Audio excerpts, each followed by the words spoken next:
What happens when kindness becomes destiny? For Alara Ashwood, life meant staying invisible.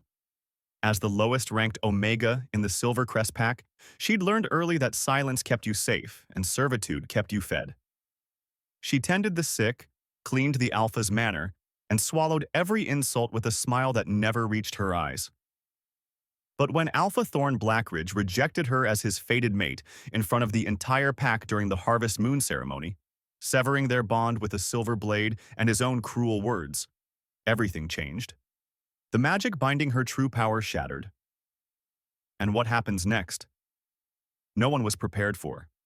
Especially not the 10 wolves who'd been searching centuries for the one the prophecy called the Moon's daughter, the matriarch who would rise when the old world fell. The morning of the ceremony, Urialara had woken to the scent of lavender and morning dew clinging to her skin, stronger than usual. Her wolf had been restless all week, pacing inside her mind, whispering words Alara couldn't quite hear. She'd ignored it. Omegas didn't have strong wolves. Everyone knew that. The Silvercrest Pack territory stretched across the northern mountain range where pine forests met jagged peaks, and winter came early and stayed late. The pack numbered nearly 300 wolves, one of the largest in the region, and they ruled their territory with iron tradition. Alpha Thorn's father had built the Great Manor from timber and stone, a sprawling testament to their power, and Thorn had inherited both the house and the arrogance that came with it. Alara dressed in the simple gray dress required of unmated Omegas. No adornment, no color, nothing to draw attention. She braided her dark hair and kept her silver eyes downcast as she made her way to the ceremony grounds. The Harvest Moon ceremony happened once a year, when the pack gathered to celebrate the moon goddess's blessing and witness any mate bonds that had formed. It was supposed to be joyful. Alara had attended 18 of them, watching others find their forever while she faded into the background. This year felt different. Her wolf wouldn't settle. The scent of wildflowers seemed to follow her, and when she'd looked in the mirror that morning, she could have sworn her eyes glowed. The ceremony grounds occupied a massive clearing in the heart of Packlands. Torches ringed the space, and pack members gathered in their ranks. Alphas and their families closest to the ceremonial platform, Betas filling the middle circles, Omegas like Alara standing at the very back. The hierarchy made visible. Thorn Blackridge stood on the platform, magnificent in his authority. Tall and broad-shouldered, with dark hair and eyes the color of amber, he radiated the kind of power that made wolves bare their necks instinctively. His scent, forest and embers, ozone and steel, marked him as dominant, dangerous, desired. He'd been alpha for 3 years since his father's death, and in that time, he'd refused every match his council suggested. He was waiting, everyone said, for his fated mate. Alara had never let herself dream it might be her. Fated mates were rare, precious. Omegas didn't get blessed with such things. But when the moon goddess's full light touched the ceremony grounds, and when the pack elder called for any who felt the bond to step forward, Alara's wolf surged. The bond snapped into place like a physical thing, a golden thread stretching from her chest to Thorn's, visible only to those it connected. She gasped, stumbling forward as the sensation overwhelmed her. Every nerve ending came alive. She could smell him with impossible clarity, could feel his heartbeat as if it were her own. Thorn's head whipped toward her, his eyes widening. He felt it too. The bond was unmistakable, undeniable. For one perfect moment, hope bloomed in Alara's chest. Then she saw his expression shift. Shock became disgust, his lip curled. "No," he said, his voice cutting across the sudden silence. "Absolutely not." The pack erupted in whispers. Alara stood frozen, the bond thrumming between them, so her wolf whining in confusion. This wasn't how it worked. Fated mates didn't reject each other. The moon goddess herself had chosen them. "Alpha Thorn?" The elder's voice wavered with uncertainty. Thorn descended from the platform, each step deliberate. He moved through the crowd until he stood before Alara, towering over her. Up close, his scent was overwhelming, embers burning hotter now, steel sharpening to a blade's edge.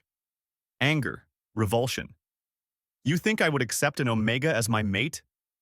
His words were loud enough for everyone to hear. You think I would tie myself to the weakest wolf in this pack? I am the alpha of Silvercrest. My mate will be powerful, worthy of standing at my side, not some pathetic servant who can barely shift. Each word was a knife. Ilara's wolf howled in agony. The bond pulled tighter. I'm trying to draw them together, even as Thorn radiated rejection. I, Thorn Blackridge, alpha of the Silvercrest pack, reject you, Ilara Ashwood, as my fated mate. The formal words carried weight, backed by alpha command. But the bond didn't break easily. It couldn't be severed with words alone. Thorn pulled a silver blade from his belt. Silver, poisonous to werewolves, used only for the most sacred or most brutal purposes. No, Ilara whispered, finding her voice too late. Please. He pressed the blade to his palm, drawing blood, then grabbed her hand and did the same. The silver burned like acid. When he pressed their bleeding palms together, the bond convulsed. By blood and blade, I sever this bond. By my will as alpha, I cast you out. The bond didn't just break, it shattered. Ilara screamed as agony ripped through her. A pain so complete she couldn't breathe, couldn't think, couldn't do anything but feel her soul tearing in half. She collapsed to her knees, distantly aware of the pack watching, of her mother's face in the crowd. Not concerned, but relieved. That observation pierced through even the pain. Her mother was relieved. Thorn wiped his hand clean, the silver burn already healing with his alpha constitution. Remove her from Packlands, he told his guards. She has until dawn to cross our borders. 2 beta guards grabbed Ilara's arms, hauling her upright.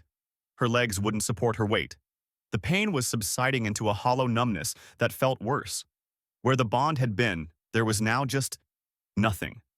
A void where something precious had lived for 3 perfect minutes. They dragged her toward the edge of the clearing. The pack parted for them. No one meeting her eyes, no one speaking in her defense. At the edge of the crowd, she saw her parents. Her father looked away. Her mother's expression was carefully blank. Mom?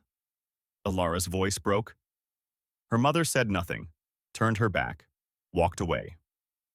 The guards didn't stop until they'd reached the northernmost border, where Silvercrest territory ended and the wilderness began. It was late autumn, the first snows already dusting the highest peaks.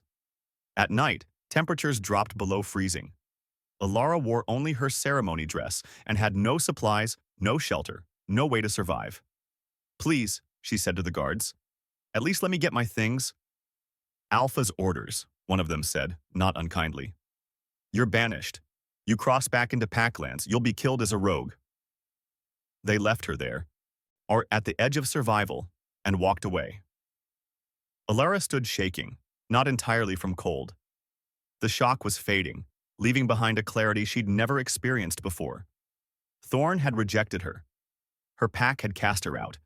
Her parents had abandoned her. She was alone. The first snow began to fall as she stumbled into the wilderness, each step taking her farther from everything she'd ever known. She had no destination, no plan.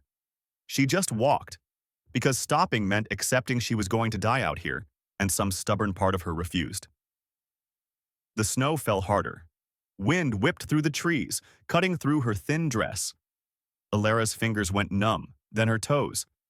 She lost the path, if there'd ever been one, and found herself scrambling over rocks and through undergrowth as the night grew darker. Her wolf was silent, so the bond's destruction had wounded her too. Ilara called to her, but got no response. Without her wolf, she couldn't shift, couldn't access the strength and warmth that might have kept her alive. She was just human now, fragile, mortal. The blizzard hit with full force around midnight. Visibility dropped to nothing. Ilara could barely see her own hands. She stumbled into a tree, then another, completely disoriented. The cold had moved past pain into a dangerous numbness. Her thoughts came slowly, confused. This is it, she thought with strange detachment. This is how I die. Part of her wanted to just lie down in the snow and let it end. But that stubborn core wouldn't let her. She pushed forward, one step, another, until her foot hit something solid and she fell. Not snow, Wood. A structure. Alara's frozen fingers found a wall, or then a door. Some kind of building, a hunting cabin or storage barn, abandoned by the feel of it. She managed to push the door open and crawled inside, out of the wind. The darkness was complete. She felt her way to a corner and collapsed, pulling her knees to her chest, trying to conserve what little warmth remained in her body. It wasn't enough. She was still going to die. Just slower now, sheltered from the wind but still freezing. I'm sorry, she thought to her silent wolf. I'm sorry I couldn't be stronger. Her eyes drifted closed. Sleep felt welcoming, warm. She knew it was dangerous, knew you weren't supposed to fall asleep in the cold, but she was so tired. The pain was finally fading. Everything was fading. Sleep, her body whispered. Just sleep. Alara's consciousness dimmed, flickered, went dark. See, she didn't know how much time passed. Minutes, hours. Time lost meaning in the space between life and death. Then warmth. Real warmth surrounding her, pressing against her from all sides. And breathing. Steady, rhythmic, the sound of multiple creatures. Alara's eyes cracked open. Still dark, but not complete darkness anymore. Dawn was coming, pale gray light filtering through cracks in the barn's walls. And she was surrounded by wolves. Massive wolves. Far larger than any pack wolf she'd ever seen. Their fur ranged from silver white to charcoal black, and they'd arranged themselves around her, their bodies creating a barrier against the cold. She could feel their warmth soaking into her, chasing away the deadly chill. 1, 2, 3. She counted them in the dim light. 4, 5, 6, 7, 8, 9, 10. 10 enormous wolves, and they'd positioned themselves to protect her through the night. Her heart hammered. She should be terrified. Strange wolves, rogues probably, and she was defenseless. But they'd kept her alive. If they'd wanted to kill her, she'd already be dead. The largest wolf lay directly in front of her, silver white with eyes like storm clouds and scars marking his muzzle and shoulders. Old scars. Battle scars. He watched her with an intelligence that sent shivers down her spine. Slowly, carefully, Alara sat up.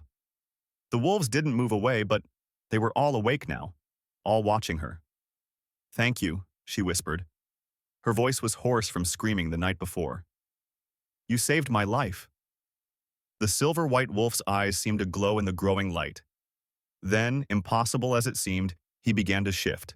Alara had seen thousands of shifts in her life. This was different. Where pack wolves required focus and time, this transformation flowed like water. Bones restructured without sound, fur receding, until a man knelt where the wolf had been.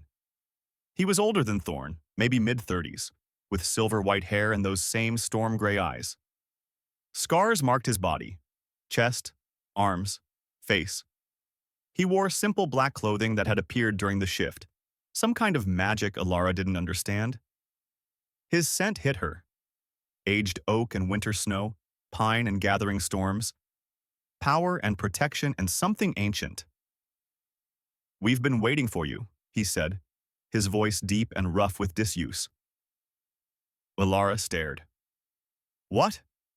The man gestured to the other wolves, who were also shifting now. 9 more warriors, men and women both, are each bearing scars and the same aura of tremendous, controlled power. They surrounded her in a protective circle, and every one of them was looking at her with something like reverence. My name is Kale Stormborn, the silver-haired man said. We are the Unchained, sworn guardians bound by prophecy to protect the one who would rise when the old world fell. His gray eyes held hers. You are she, the moon's daughter, the matriarch. Alara's laugh was half hysterical. I'm an Omega, I'm nothing. I was just rejected and cast out. You were rejected because he feared your power, a woman spoke up. She had midnight black hair and golden eyes, her scent all cinnamon and iron. Alpha Thorn Blackridge sensed what you could become. He wanted a mate he could control. You would have eclipsed him. I don't have power, Alara said. But even as she spoke, she felt something stirring. Not her wolf. Something deeper. Like a door she'd never known existed was beginning to open. I can barely shift. I'm the weakest. You were bound, Kyle interrupted gently. Your power was bound when you were an infant. By your parents, most likely. They feared what you were, what you would become. They chose safety over destiny. The pieces clicked into horrible place. Her mother's relief, her father's avoidance, the way they'd always treated her like something fragile, something that needed to be kept small and quiet and hidden. Why? The word came out broken. Fear, Kyle said simply. The prophecy speaks of great power but also great danger. Your parents chose to bind you, to suppress your wolf, to keep you from ever becoming what you were meant to be. Like they thought they could prevent the prophecy from unfolding. But when Thorn rejected you, the golden-eyed woman continued, when he shattered your mate bond with Silver and Alpha Command, he broke something else too. Silver breaks magic. Pain breaks barriers. The binding your parents placed on you, it couldn't withstand both. Alara felt it then, that door opening wider. Her wolf wasn't silent. She was waking up. And she was massive. Hello, a voice said in her mind, crystalline and powerful. I've waited so long to speak with you. Alara gasped. My wolf. I am not simply your wolf, the voice said. I am the other half of your soul. I am what they feared. I am what you were always meant to be. Power flooded through Alara's body, sudden and overwhelming.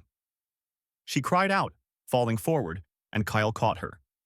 Easy, he said. Your power has been caged for 19 years. It's going to be intense as it awakens. What's happening to me? Alara could feel her bones shifting, but not breaking. Her body was changing, preparing for something. Your first true shift, Kale said. Not the small, weak shift you managed before. This is what you really are. The woman with golden eyes knelt beside them. Let it happen. Don't fight it. We're here. The other guardians formed a tighter circle, their presence somehow steadying. Alara could feel their power supporting her, holding her safe as her own power erupted. Her bones flowed like liquid silver, restructuring completely. Where before her shifts had been agonizing and incomplete, this felt natural, right? Like finally becoming what she was supposed to be. Fur emerged across her body, not the gray-brown of her previous wolf, but white touched with silver, luminous in the dawn light. She grew, and grew. Her perspective shifted as she rose higher, her body expanding far beyond any normal wolf's size. Power surged through her in waves, building and building until she thought she might explode from it. Then, with a sensation like breaking through water's surface, the transformation completed. Alara stood on 4 legs, and the world looked entirely different. She could see colors she'd never perceived before, hear the heartbeats of every creature for miles, smell the individual scents of each guardian, and track their emotions through the changes in their pheromones. But most stunning was her size. She towered over the other wolves, massive and powerful. Her fur gleamed white and silver, and when she looked at her reflection in a patch of ice, her eyes shone like moonlight, pure silver with an inner glow. We are magnificent, her wolf said, satisfaction purring through the words. Alara's first howl started low in her chest and built until it shook the barn walls, rattling the very air. The sound carried power, command, the voice of something ancient and inevitable. The Unchained answered, their howls joining hers in a symphony of welcome and recognition. When the sound faded, Cal shifted back to human form. He went to one knee, head bowed. Matriarch, he said formally, the Unchained acknowledge you. Our search is ended. Our purpose begins. The others followed his lead, each taking a knee, each bowing their heads. They've been looking for us, Alara's wolf said, for centuries. We are what they were made to protect. Alara shifted back to human form, the transition as smooth as breathing now. Clothing materialized on her body. The magic of the shift protecting modesty, another thing she'd never been able to do before. She looked at the warriors surrounding her, these legendary wolves who'd spent lifetimes searching. I don't understand, she said. What am I? What's the prophecy? Kale rose, and the others followed. There is much to tell you, but first, you need rest and food. The binding's destruction took a toll, and your first true shift drained you. Let us care for you. Then we'll explain everything. The midnight-haired woman stepped forward. I'm Sarah Night Whisper, second of the Unchained. Come. We have a proper camp not far from here. You're safe with us. Ilara wanted to argue, or to demand answers now, but exhaustion crashed over her in waves.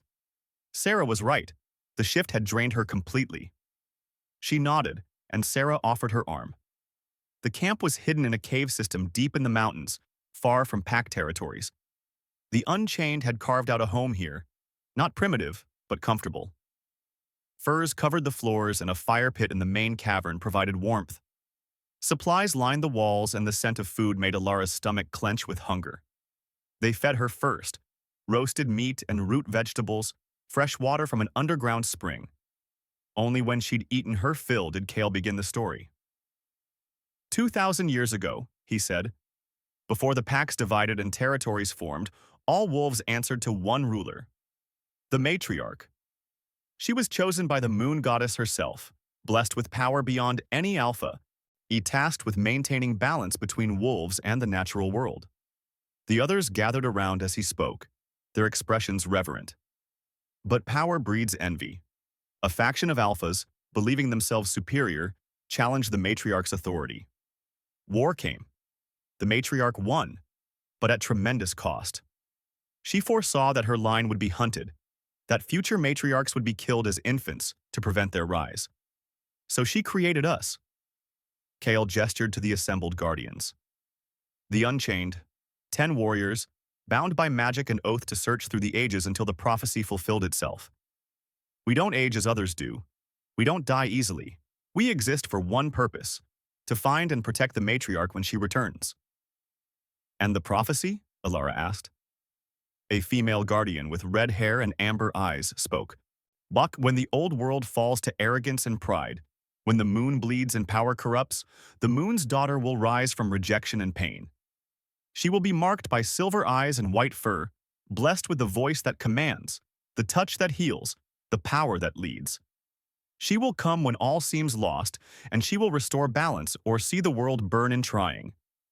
The words settled over Ilara like a weight. That's a lot of pressure. Kale's smile was slight. You don't have to face it alone. We're here. We'll train you, protect you, help you understand what you are. What I am, Ilara repeated slowly. I'm still trying to process that I'm not actually an Omega. You were never an Omega, Sarah said firmly. Your parents bound your power and let others define you. But you are the matriarch. You are above Alpha, above the hierarchy entirely. You are what we were always meant to be before we forgot and divided ourselves. She speaks truth, Ilara's wolf confirmed. Feel your power. You could make any alpha bow with a thought. You could heal the sick with a touch. You could unite the fractured packs or burn them all to ash if you chose. The thought should terrify her. Instead, Ilara felt something else. Not the hollow weakness she'd lived with her whole life, but potential. Possibility. Teach me, she said. If I'm going to be this matriarch, I need to know how. Kale's expression transformed. Pride shone in his storm-gray eyes. Then we begin tomorrow. Rest tonight. Heal. Tomorrow, we'll show you what you're truly capable of. The days that followed blurred together in a cascade of discovery and growth. The Unchained taught Ilara everything. How to shift at will, how to control her massive size, how to track scents across miles, how to move silently despite her bulk. But the physical training was just the beginning. Your power is empathic, Cal explained one morning. You can feel the emotions of other wolves, sense their pain, their truth. It makes you an exceptional healer. He'd brought her to one of the other guardians, a man named Marcus Ironhide, whose leg had been injured in a hunt. Ilara knelt beside him, placing her hands on the wound. Just feel, Kale instructed. Let your power flow. Ilara closed her eyes and reached for the same well she'd tapped during her shift. Power rose, warm and bright, and she directed it through her hands. She could feel Marcus's pain, could sense the torn muscle and damaged tissue. And her power flowed into him, knitting flesh back together, soothing inflammation. When she opened her eyes, the wound was healed. Marcus tested his leg, then grinned. Perfect. Thank you, matriarch. Alara, she said. Please, just Alara. Your title is important, a guardian named Thalia Swiftwater said gently. She had brown hair and green eyes, her scent carrying earth and rain. It represents what you are, what we all serve. I know, Alara said, but you're not servants. You're family. The word hung in the air. Then Sarah laughed, bright and genuine. She claims us, she said to the others. The matriarch claims the Unchained as pack. Something shifted in the bond between them. Not a mate bond, but something equally powerful. A pack bond, forged not by territory or hierarchy, but by choice and purpose. Yes, Alara's wolf said, with satisfaction. These are ours. We protect them as they protect us. They trained her in combat next. Alara had never fought before. Omegas weren't taught such things. But her body remembered patterns her mind had never learned. Muscle memory woven into her DNA from 2,000 years of matriarchs before her. She sparred with each guardian in turn, learning their styles, earning bruises and victories in equal measure. They held nothing back, and she loved them for it. They treated her as what she was, powerful, capable, worthy of their full effort. In the evenings, they gathered around the fire and shared stories. Each guardian told her of their journeys, the centuries they'd searched, the false leads and near misses and long stretches of waiting. We'd almost given up hope, Marcus admitted one night. Now, after 2,000 years, we wondered if the prophecy had failed. Then we felt it, Sarah said. 3 weeks ago, a surge of power, distant but unmistakable, the binding breaking. We tracked it to the Silvercrest Pack territory, Cal continued. Followed the scent of lavender and morning dew, found signs of someone cast out into the blizzard. Tracked you to that barn. You protected me, Alara said softly. Always, Kale said. It sounded like a vow. Weeks turned into a month. Alara grew stronger, more confident. Her power stabilized, and she learned to control it precisely. She could shift in seconds now, could heal complex injuries, could sense emotions with clarity. Her wolf was no longer a stranger but a partner, their thoughts intertwining seamlessly. She was becoming who she was always meant to be, but the outside world hadn't forgotten her. One afternoon, while Alara practiced her command voice with Thalia, a guardian named Riker Ashenfang burst into camp. Scout, he said, breathing hard. From Silvercrest. Male, beta rank, tracking Alara's scent from the border. Kale's expression went cold. How close? Quarter mile. I can intercept?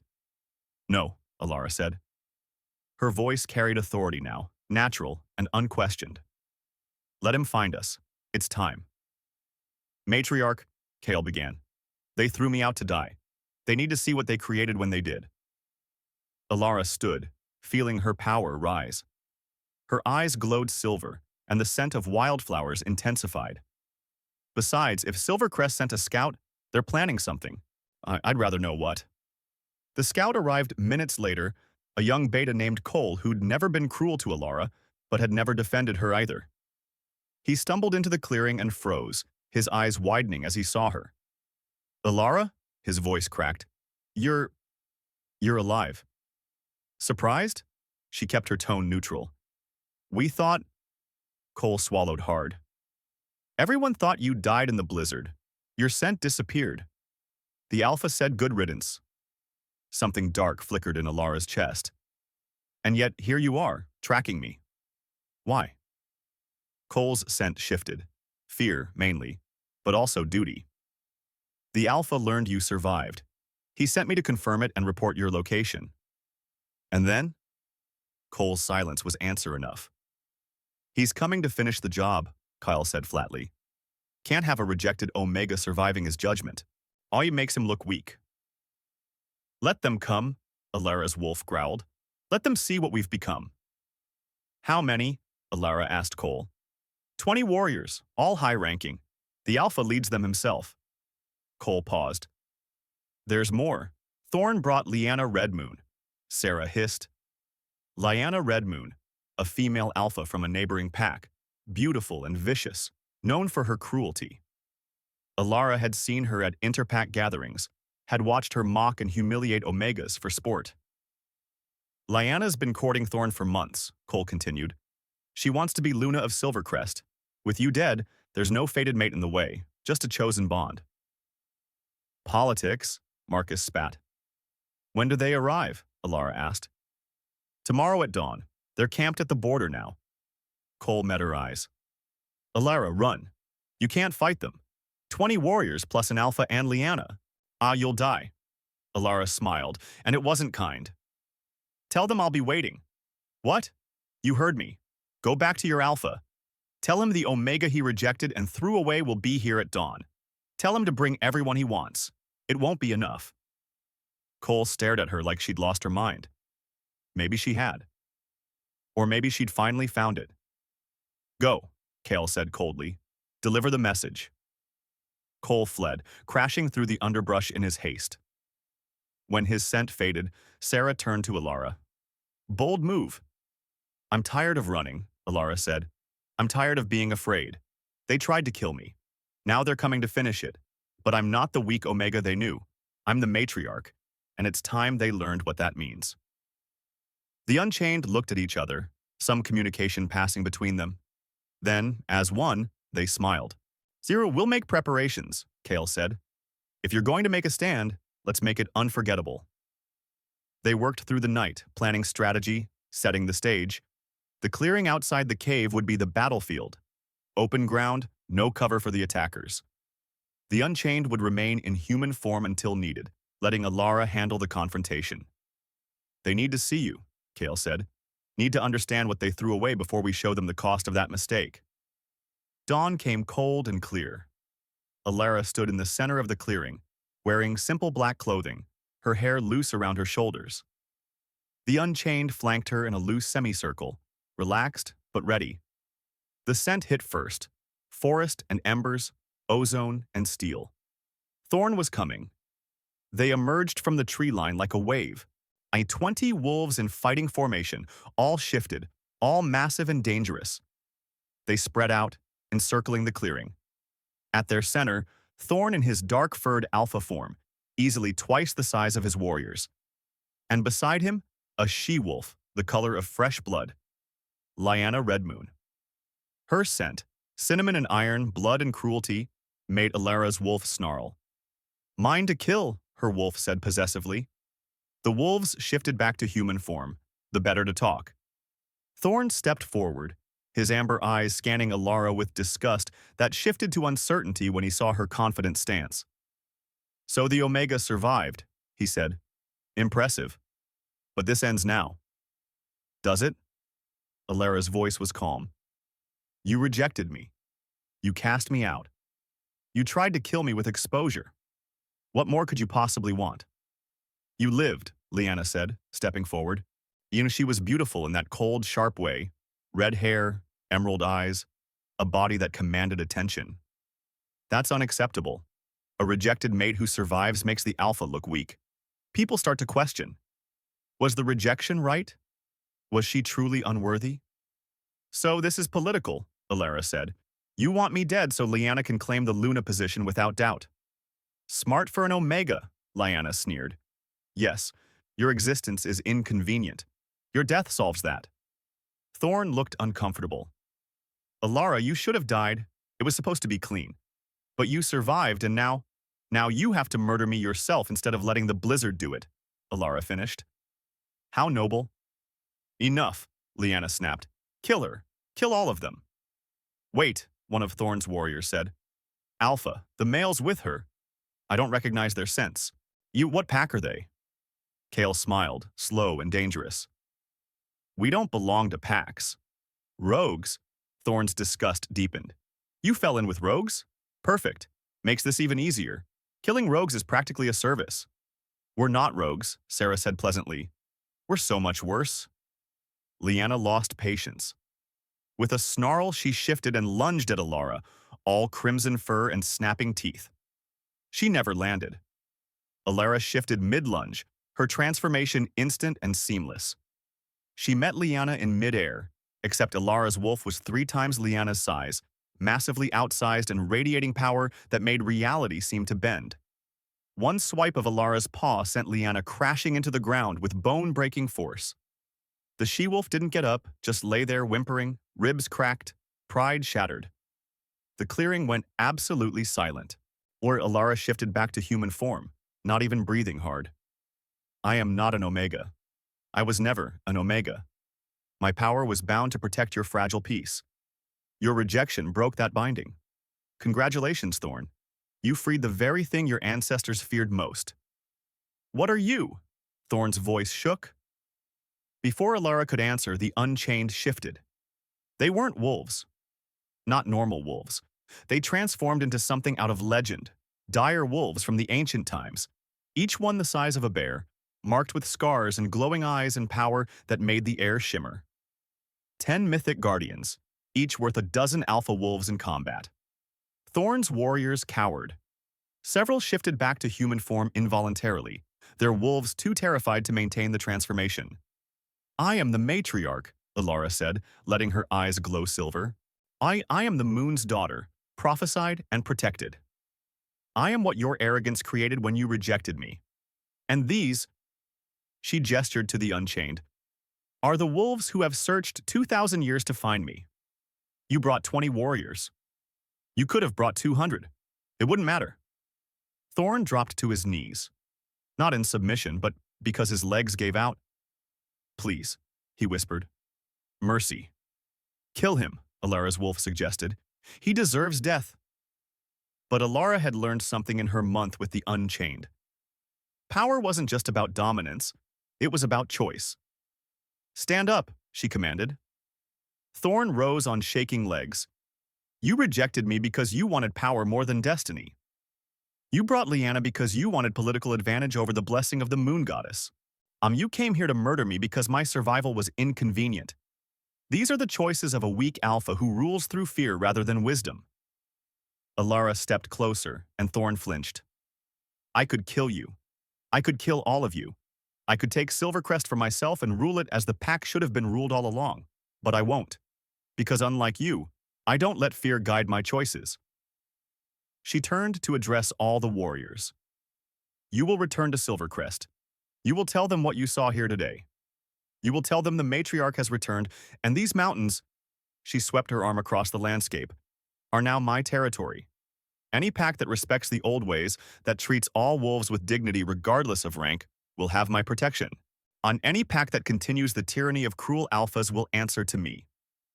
You can't claim territory, Liana gasped from the ground. The councils. The councils answer to alphas. Alphas answer to me. That's the old law. That's what we forgot when we divided into packs and hierarchies. But the hierarchy has always had one summit, the matriarch, and I am here. Kale stepped forward, still in his massive dire wolf form. He lowered his head in a bow, and the other Unchained followed. Our matriarch, his voice echoed in every wolf's mind simultaneously. The rightful ruler. Witness her power and know your place. The psychic pressure of 10 ancient guardians acknowledging Alara's authority crashed over the clearing. Thorn's warriors collapsed, unable to bear the weight of it. Even Thorn went to his knees again, head bowed, in neck exposed in ultimate submission. Alara walked to Liana and crouched beside her. You wanted power, wanted to be Luna of a major pack, but you would have ruled with cruelty. So here's your punishment. You're stripped of alpha rank. You return to your pack not as a leader but as a lesson. You'll tell them what happens when beauty masks cruelty, when strength is used to harm rather than protect. Liana's eyes widened in horror. To lose alpha rank was social death. And you, Alara turned to Thorn. You wanted an impressive mate. Congratulations, you'll get one. I hereby declare that Silvercrest Pack will be ruled by council until you prove yourself worthy of the title you inherited. Your warriors will vote on your fitness to lead. If they choose you, you'll rule with their mandate. If they choose another, you'll step aside gracefully. Either way, you'll learn that leadership is earned, not granted by bloodline. You can't, Thorn started. I can. I am the matriarch. These are my laws. Refuse them, and I'll come to Silvercrest personally and dissolve the pack entirely. Your choice. Thorn's face went through a journey. Anger, humiliation, fear, and finally something like resignation. Your laws will be followed. Good. Alara straightened. Now go, all of you, and spread the word. The matriarch has returned. The moon's daughter walks among you. The old world is ending. A new one begins.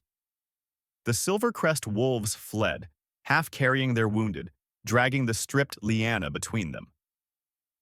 Thorn was the last to leave, pausing at the tree line to look back. I should have accepted the bond, he said quietly. Yes, Alara agreed. You made a mistake. You didn't just reject me, Thorn. You rejected the future. Now you have to live with the consequences. He shifted and vanished into the forest. When they were gone, Alara turned to the Unchained, who'd shifted back to human form. They were grinning. That, Sarah said, was spectacular. Did you see their faces when we shifted? Marcus laughed. I thought half of them would die of fright. The matriarch shows mercy, Kale said, but his eyes were warm. Wise. Dead enemies can't spread your message. Live ones will tell the story far and wide. Was I too harsh? Alara asked.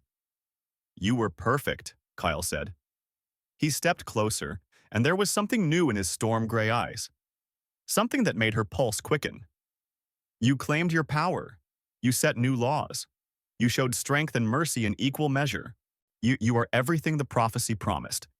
He sees us, her wolf purred. Not as Omega, not even as matriarch, as mate. Alara felt the bond forming, not the fated bond that had shattered with Thorn, but something chosen, deeper, real. Kyle had waited centuries for her, had protected her, trained her, stood beside her. He saw every part of her and didn't flinch. Kyle, she said softly. He understood. They all did. The Unchained quietly retreated, giving them space, giving them this moment. I'm not her, Alara said. The matriarch from 2,000 years ago. I'm just me. I'm still learning, still growing. I don't know if I can be what they need. You already are, Kale said. He reached out, tucking a strand of hair behind her ear. The prophecy didn't create you. It recognized you. You were always this powerful, this brave. I'm this compassionate. The binding just made you forget. I'm afraid, she admitted. Good. Fear keeps you humble. Power without fear is tyranny. He smiled. You'll be a great matriarch, Alara. And you won't be alone. You have us. You have your pack. And if you'll have me, you have a mate who chose you, who will choose you every day, who sees you as you are and loves all of it. Alara's breath caught. Chosen mate? Fated bonds are beautiful, Kyle said. But chosen bonds are powerful in different ways. We choose each other with full knowledge, full consent. No magic forcing it. Just us, deciding this is what we want. Say yes, her wolf urged. He is ours. We are his. This is right. Yes, Alara whispered. The bond snapped into place, not with pain like the severed fated bond, but with warmth, comfort, rightness. Saw she could feel Kale's heartbeat, his emotions, his absolute devotion, and he could feel hers. He kissed her as the sun rose over the mountains, sealing their chosen bond with breath and touch and promises that didn't need words. When they finally pulled apart, the Unchained were cheering. And so Alara Ashwood's journey from rejected Omega to ruling matriarch came full circle. She established her territory in the northern mountains, where those cast out and broken could find refuge. Her laws spread through the packs. Treat all wolves with dignity, rule through wisdom rather than fear, protect the vulnerable. Some packs embraced the change, others resisted. But word of the matriarch and her unchained guardians traveled fast. Challenges came. Would-be usurpers, old enemies, those who wanted to test her power. She met each one with strength, with strategy, with the unwavering support of her chosen family. Thorn kept his promise. Silvercrest's council voted on his fitness to lead. They chose a new alpha, a warrior named Elena Brightmoon, who'd always treated Omegas with kindness. Thorn stepped aside and found his place as her second, learning humility and service. Alara's parents came to her 3 months later. They knelt at her border and confessed everything. How they'd feared the prophecy, how they'd bound her power as an infant, how they'd lived with guilt every day of her life. She didn't forgive them easily. Trust broken so completely couldn't be repaired with words alone. But she gave them a chance to earn it back through action, through change, through becoming the parents they should have been. It would take time. Some wounds healed slower than others. But Alara had time now. She had power, purpose, and a family she'd built through choice rather than blood. She had a mate who saw her truly and loved her fiercely. She had guardians who'd waited millennia and considered the wait worthwhile. She was no longer the discarded Omega shivering in a barn, waiting to die. She was the matriarch, the moon's daughter, the one who rose when the old world fell. And her story, their story, was just beginning. On a crisp winter evening, as Alara stood with Kale overlooking their territory, she felt her wolf stir with new awareness. Something comes, her wolf warned. Something ancient. Blood moon rises in 3 weeks. Alara had heard the legends. A blood moon brought power, but also darkness. Old evils stirred.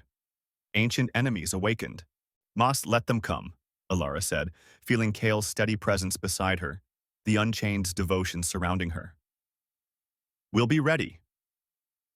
Whatever challenged her, whatever darkness rose, she would face it as she'd faced everything else. Not as a victim, as a queen. And so Alara's journey transformed from survival to sovereignty, from rejection to redemption, from the lost Omega to the found matriarch. She learned that true power isn't given, it's claimed. That family isn't always blood, it's choice. That the bonds we build ourselves are often stronger than the ones fate hands us. Her rejection had been brutal, public, devastating, but it had also freed her from a cage she'd never known existed. Thorn had done her a favor, though he'd never intended it. He'd broken her binding, shattered her chains, and unleashed exactly what he'd feared most. And in doing so, he'd given her the greatest gift, the chance to become who she was always meant to be. What happens when kindness becomes destiny? For Alara Ashwood, it meant everything changed. The stranger she helped in that barn, helping herself, really, by not giving up, turned out to be the key that unlocked her future. And the Alpha King in disguise? That was Kale all along, wearing the mantle of guardian while waiting to be her king. She helped a stranger in need, unaware he was the Alpha King in disguise. But in the end, they helped each other. And together, with their chosen pack, they would reshape the world. Thank you for listening to Alara's story. If you enjoyed her journey from rejected Omega to ruling matriarch, please like this video and share your thoughts in the comments below. What moment resonated most with you? Have you ever felt powerless, only to discover your own strength? We'd love to hear your stories. Don't forget to subscribe and hit that notification bell so you won't miss the next chapter. Because Alara's confrontation with the blood moon and the ancient evil it awakens is coming soon. And you won't want to miss what happens when the matriarch faces her greatest test yet. We'll see you in the next chapter.